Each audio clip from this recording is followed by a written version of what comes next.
Cela s'est passé il y a longtemps, quand je louais une petite maison dans la ville, où j'ai obtenu mon premier vrai emploi d'adulte. C'était une petite maison d'un étage avec 2 chambres, une salle de bain et juste assez d'espace de vie pour moi et pour accueillir occasionnellement quelques personnes. J'y vivais depuis quelques semaines déjà. Tout allait bien. La propriétaire, que j'appellerais Michel, était vraiment sympathique et compréhensive. Je pense qu'elle m'a loué la maison parce qu'elle ne voulait pas d'un locataire masculin.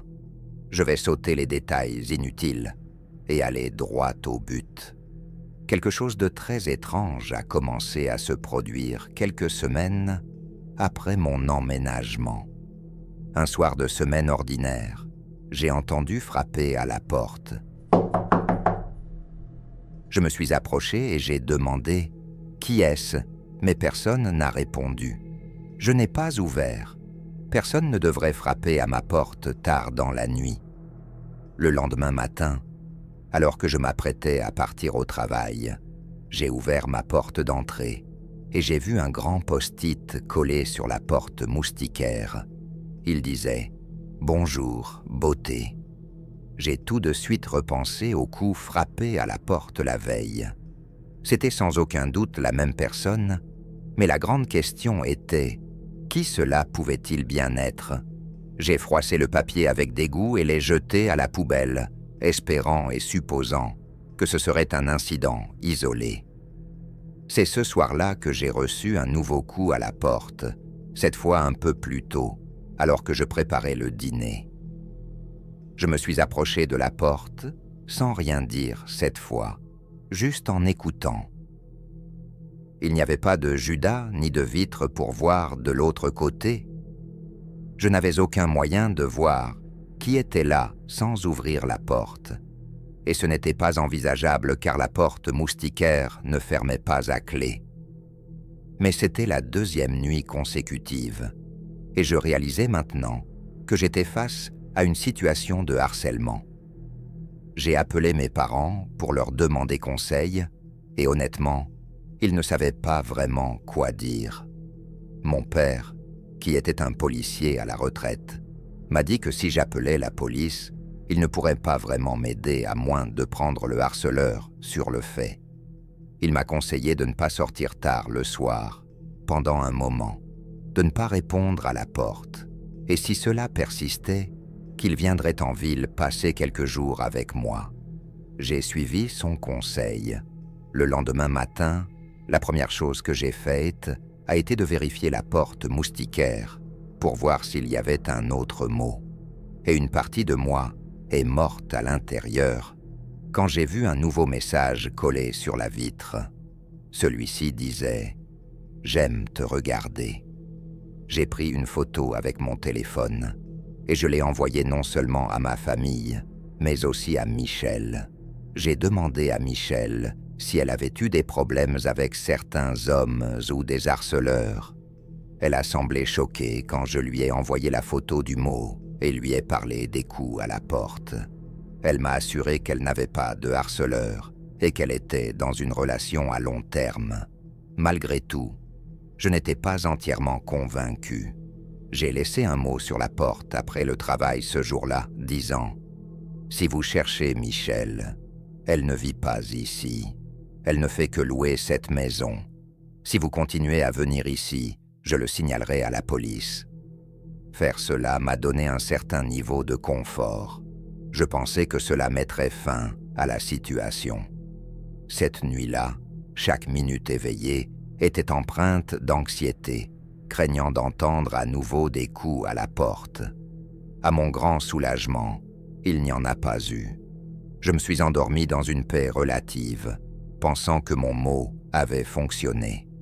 Le lendemain matin, j'ai ouvert la porte pour retirer mon mot de la vitre, mais j'ai réalisé que ce n'était pas mon mot.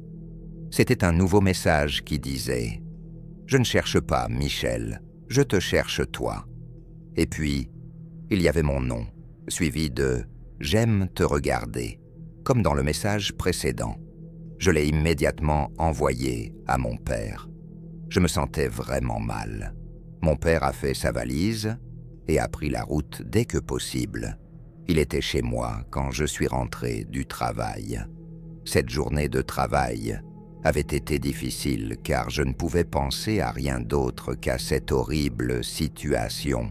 Je me demandais même si quelqu'un au bureau pouvait être responsable de cela, comme ce type bizarre, Fernando. Mon père et moi avons attendu pour appeler la police ensemble plus tard dans la nuit, pensant que celui qui faisait cela pourrait déjà être en train de se cacher dehors. Nous voulions qu'il voie la présence policière. Nous avons parlé à un officier à l'extérieur. Mon père a dit que ça devait être une nuit chargée, puisqu'il n'avait envoyé qu'un seul agent. Le fait que mon père soit un policier à la retraite n'a évidemment pas nui dans toute cette situation. Après le départ de l'officier avec son rapport, mon père est resté sur le perron pendant des heures, même après que je sois allé me coucher.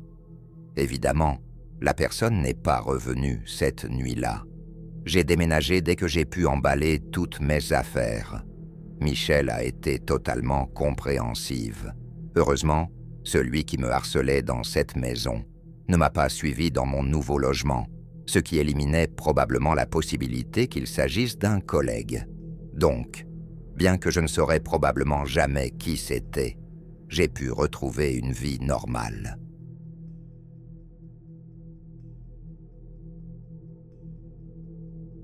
Je vais être honnête avec vous.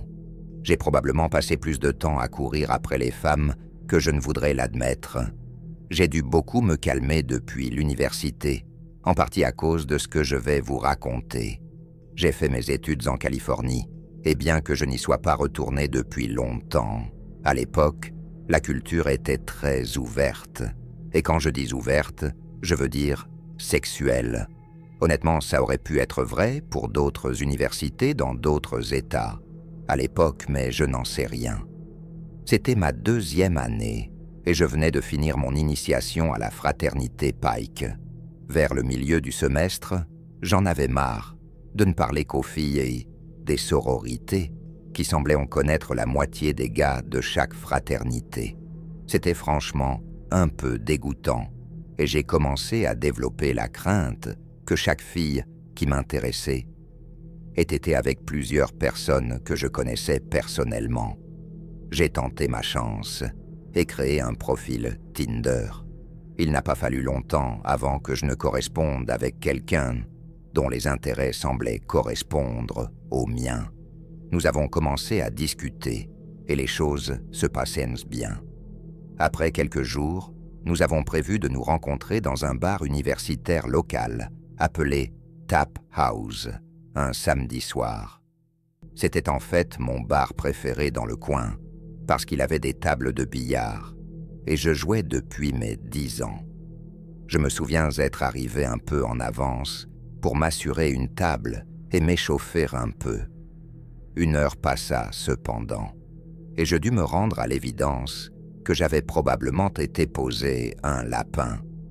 J'essayais de décider si je devais sauver la soirée ou simplement rentrer chez moi, jouer aux échecs en ligne, quand j'ai reçu une notification. À ma surprise, c'était Yel, la fille que j'attendais, me disant qu'elle venait d'arriver. Je l'ai accueillie et elle s'est excusée d'être en retard. Nous avons pris quelques verres, joué au billard et appris à nous connaître. Elle était latina et une grande buveuse, alors je me suis saoulé en essayant de suivre son rythme. À un moment donné, elle m'a demandé mon Instagram, que je lui ai donné. 10 secondes plus tard, je me suis retrouvé à regarder une collection de photos explicites qu'elle venait de m'envoyer. J'étais confus, mais dans mon état d'ébriété, je n'allais pas m'en plaindre. Avant même que je puisse répondre, elle m'a dit « à ton tour », ce qui ne pouvait signifier qu'une seule chose. Honnêtement, si je n'avais pas été aussi ivre, j'aurais probablement remis en question le fait que nous nous envoyions des photos, alors que nous étions littéralement à 1,5 mètre l'un de l'autre, mais je n'avais pas cette clairvoyance. J'ai accédé à sa demande. Nous avons ri de toute cette histoire, et c'était ça. Quelques heures plus tard, les choses au bar commençaient à se calmer. Je prévoyais de l'inviter chez moi, mais elle m'a devancé en me demandant si je pouvais passer la nuit chez elle. J'ai accepté et nous avons quitté le bar. Je ne pouvais même pas marcher droit, c'était franchement embarrassant. Nous avons pris un Uber jusqu'à son appartement, qui se trouvait en fait à Auckland, ce dont je ne m'étais pas rendu compte avant. Honnêtement, des signaux d'alarme auraient dû retentir dans mon cerveau dès que nous sommes entrés à Auckland. Elle a déverrouillé la porte de son appartement et s'est mise de côté pour me laisser entrer en premier. J'ai fait quelques pas à l'intérieur et j'ai entendu la porte se fermer derrière moi. Il faisait noir, comme dans un four. Alors que je me retournais pour lui demander d'allumer la lumière, la pièce s'est illuminée. À mon horreur, je ne faisais plus face à une inoffensive fille de 1,57 m, mais à deux énormes types chauves en débardeur qui se tenaient devant la porte, les mains jointes. Je me suis retourné et il y avait un autre type chauve-blanc devant moi. J'aimerais pouvoir vous en dire plus sur la pièce dans laquelle je me trouvais, mais il m'était honnêtement difficile de me rappeler les petits détails de cette nuit-là. Je ne pouvais ni me battre ni fuir, alors je suis resté figé. Le gars devant moi a commencé à me dire mon propre nom, ma date de naissance et mon âge. Il a ensuite poursuivi en disant que la fille avec qui je venais de sortir avait 17 ans, ce qui signifiait que j'avais reçu et envoyé des photos explicites à une mineure. Il m'a ensuite suggéré de faire ce qu'on me disait, ce que j'ai fait. Les deux types derrière moi ont confisqué mon téléphone, mon portefeuille et mes clés, que j'ai tous abandonnés sans me battre. J'ai demandé au gars devant moi ce qu'il voulait, et il m'a essentiellement dit qu'il était un important distributeur de substances illicites en Californie du Nord. Il m'a dit que je serais dénoncé comme pédophile si je ne distribuais pas son produit à ma fraternité et à l'université. J'aimerais pouvoir me souvenir de plus de détails. Les deux hommes derrière moi m'ont alors donné un morceau de papier et m'ont dit d'écrire mon adresse, suivie d'une liste de noms et de numéros d'autant d'étudiants que je connaissais. Je leur ai dit que j'aurais besoin de mon téléphone pour compléter la liste. Alors l'un d'eux l'a tenu fermement devant moi et m'a laissé faire défiler. Tous les trois me surplombaient maintenant. Sachant que j'étais pratiquement mis en échec, je ne sais pas ce qui m'a poussé à le faire, mais à la seconde même où j'ai vu une chance, j'ai couru. J'étais trop ivre pour penser aux conséquences de ces photos sur mon téléphone. J'ai réussi de justesse à m'échapper par la porte par laquelle j'étais entré, et j'ai couru aussi vite que je le pouvais. Ce n'est pas comme si j'étais en sécurité pour autant. J'étais toujours en plein cœur d'un des endroits les plus dangereux d'Amérique. Finalement, j'ai trouvé une maison qui avait l'air agréable, et j'ai supplié qu'on m'ouvre.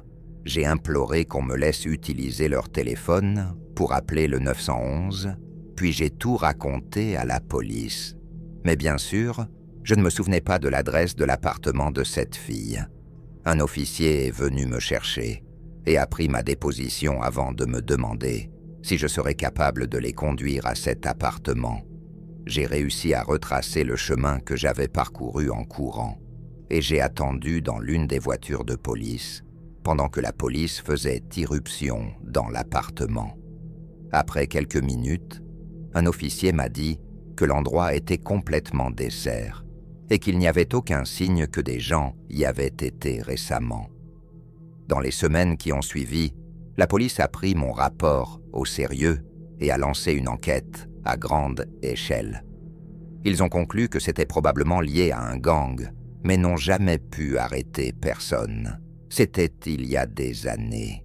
Je parie que cet incident a été balayé sous le tapis de la criminalité rampante et des activités liées à la drogue à Auckland. En toute honnêteté, ce qui m'est arrivé il y a toutes ces années n'est probablement pas en haut de la liste quand il s'agit de cet endroit maudit. Je n'ai plus utilisé d'application de rencontre depuis.